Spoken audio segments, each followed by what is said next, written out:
આપણે અત્યારે હે ને અહીંયા વર્ષો પહેલા એક ભોયરું નીકળ્યું હતું પાટણ ઓસમ ડુંગરની ગોદની અંદર લગભગ ત્યારે અમે બહુ નાના હતા, લગભગ 30-35 વર્ષની વાત છે આ. ત્યારે અહીંયા ભોયરું નીકળેલું છે. એ ભોયરું આપણે અત્યારે જોવા જાય છીએ અને કહેવાય છે કે એ વિસ્તારની અંદર અત્યારે સાંજ પડે દીપડાની પણ અવર જવર હોય છે. તો કદાચ આપણા નસીબમાં હોય અને દર્શન થઈ જાય તો આપણે અત્યારે જાય છીએ. ચાલો મારી સાથે.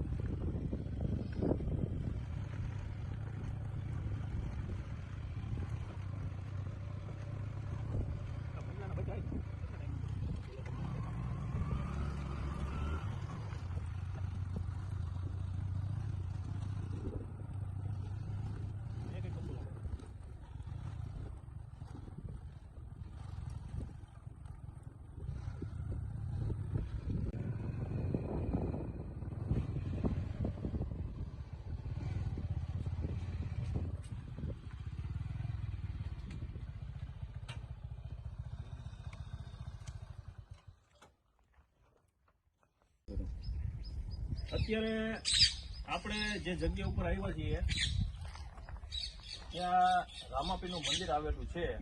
એક નાની એવી ડેરી છે રામાપીરની અંદર. રામાપીરનો ફોટો છે અને સરસ મજાનું નાનકડું મંદિર અહીંયા બનેલું છે. એકદમ ગીચ જંગલ છે. જંગલ વિસ્તારની અંદર આ મંદિર અત્યારે આવ્યું છે. અને આ મંદિરની આ બાજુની સાઈડમાં એ જે ભોયરું છે એ આવેલું હતું. અત્યારે તો ભોયરું બંધ થઈ ગયું છે, પણ છતાંય આપણે ત્યાં જોવા જવાનો પ્રયત્ન કરશું. કારણ કે અમે તો બહુ નાના હતા ને ત્યારે લગભગ બધા જોવા અહીંયા આવ્યા હતા. એમાં એક શિવલિંગ નીકળી હતી અને એક નાગ બાપાએ દર્શન આપ્યા હતા. ત્યારે ગામના લગભગ માણસો અહીંયા એ દર્શનનો લાવો લેવા માટે આવ્યા હતા. તો આપણે ફરી એ જગ્યા ઉપર અત્યારે આવ્યા છીએ અને ત્યાં જવાનો પ્રયત્ન કરીએ છીએ. અહીંયા તો ઘણા બધા પક્ષીઓ પણ જોવા મળે છે. મોટા મોટા પીપળાના વૃક્ષો છે. આ બધું લીમડાનું વૃક્ષ છે. અને આ જે પાછળનો વિસ્તાર છે એ અમારે અંધારી ઝેર કહેવાય. ડુંગરની અંદર જે અંધારી ઝેર કહેવાય એ અંધારી ઝેર વાળો વિસ્તાર છે. કે વર્ષો પહેલા અમારા વડવાઓ એમ કહેતા કે આ ડુંગરની અંદર એટલા બધા વૃક્ષો હતા કે દિવસનું કોઈ વ્યક્તિને જવું હોય ને ડુંગરમાં કોઈ ફાનસ લઈને જવું પડતું. કારણ કે વૃક્ષો જેટલા બધા હતા ને જેના હિસાબે સૂર્યનો પ્રકાશ જમીન ઉપર ન પડતો. એટલે આ ઝેરનું નામ અંધારી ઝેર કહેવાય છે.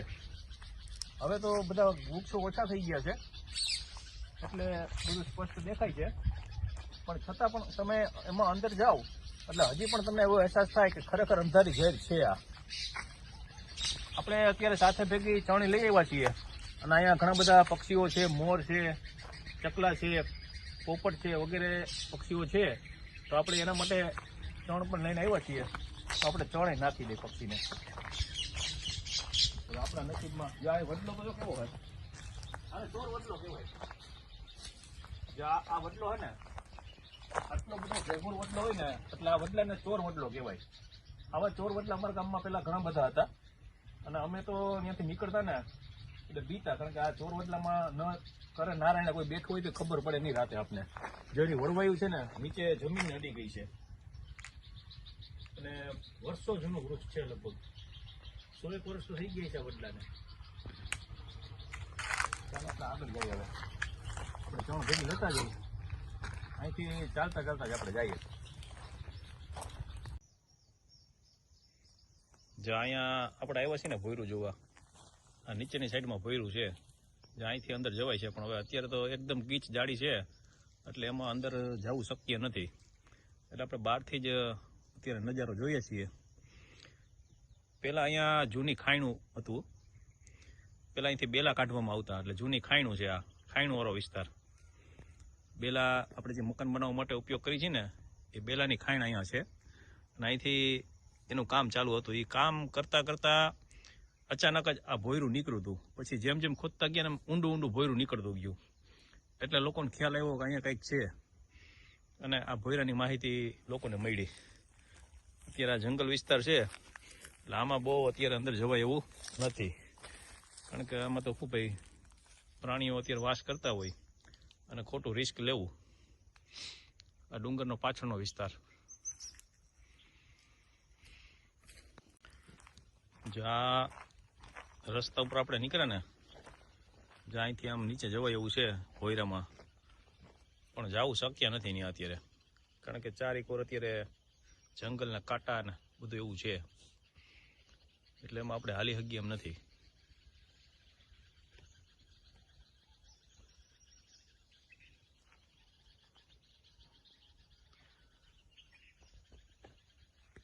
એકદમ જંગલ વિસ્તાર છે અને પક્ષીઓ પણ અહીંયા બોલી રહ્યા છે.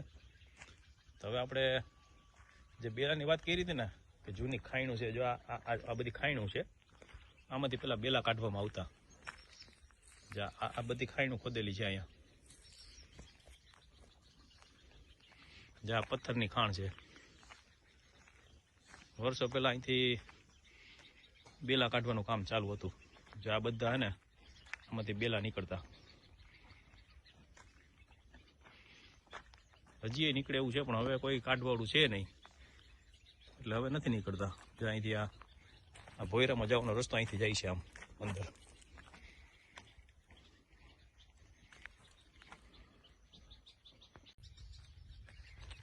જો કેવા સરસ મજાના ફૂલ છે કુદરતી.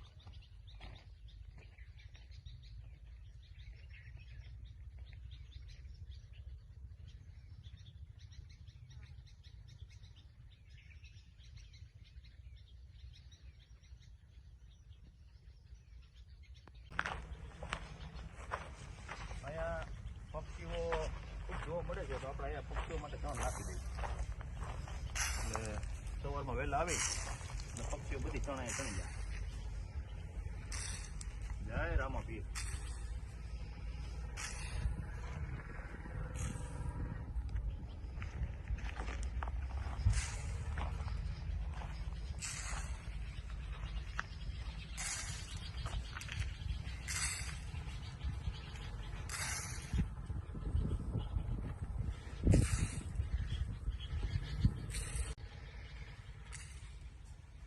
મંદિરની પાછળની સાઈડમાં અહીંયા બીજી એક ડેરી આવેલી છે, એમાં પણ રામાપીરનો ફોટો છે અને મોમીમાનો ફોટો છે. જય મોમીમા. આપણે કંઈ જાણતા નથી જગ્યા વિશે. ઉપર હનુમાનજી મહારાજની છબી મૂકેલી છે. જય હનુમાનજી મહારાજ. આ બધું કેટલા બધા મોરલા દેખાય છે દૂર દૂર. આપણે નજીક હોય ને એટલે મોર પાછા વહી જાય. આ પીપળા ઉપર આવ્યો ત્યારે કેટલા બધા મોર બેઠા હતા.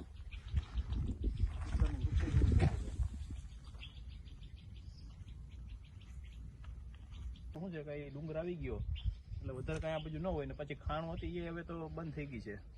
એટલે અહીંયા રામાપીરનું મંદિર છે, ત્યાં કદાચ કોઈ ભાવિકો દર્શન કરવા આવતા હોય, પછી અહીંયા ચણે નાખેલી છે, એટલે કોઈ ચણે નાખવા આવતું હોય. પાણીની કુંડી મૂકેલી છે અહીંયા પક્ષીઓ માટે.